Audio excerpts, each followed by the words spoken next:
നല്ല പോലെ ടാനാട്ടോ. കാരണം ഇവിടെ ഒരു കളറും ബോഡി വേറൊരു കളറും. ബോഡി നല്ല കളറാണ്, പക്ഷെ ടാൻ അടിച്ചിട്ട് ഇതാവുകയാണ് ചെയ്യുന്നത്. പക്ഷെ ഇനി കല്യാണം ആകുമ്പോഴേക്കേ ഒന്ന് ശ്രദ്ധിച്ചിട്ട് ഈ ടാനൊക്കെ ഒന്ന് റിമൂവ് ചെയ്തെടുത്താൽ മതി.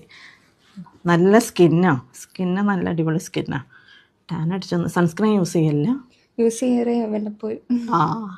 അതുകൊണ്ടാണ് സൺസ്ക്രീൻ എന്തായാലും വീട്ടിൽ നിന്ന് പുറത്തിറങ്ങിയിട്ടില്ലെങ്കിലും സൺസ്ക്രീൻ യൂസ് ചെയ്യണം കേട്ടോ. വീട്ടിലിരിക്കുകയാണെങ്കിലും സൺസ്ക്രീൻ യൂസ് ചെയ്യണം. ഇനി അങ്ങോട്ടേക്കൊരു ഡെയിലി റൊട്ടീൻ അങ്ങനെ പ്രോപ്പറായിട്ട് പോയാൽ മതി. അങ്ങനെ വരുമ്പം ഈ ഒരു പ്രശ്നം വരില്ല. നമുക്ക് കുറേ സ്കിന്ന് നന്നാക്കി എടുക്കാൻ പറ്റും. ഇനി ശ്രദ്ധിക്കണം. കല്യാണമൊക്കെ ഇതുവരെ നമുക്ക് ശ്രദ്ധിക്കേണ്ട ആവശ്യമൊന്നും വന്നില്ലല്ലോ, ഒറ്റക്കല്ലേ.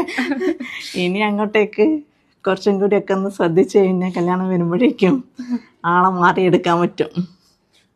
കല്യാണം വരുന്ന കുട്ടികളൊക്കെ ഒന്ന് ഒരു 2-3 മാസം മുന്നേ ഏതെങ്കിലും ഒരു സലൂൺ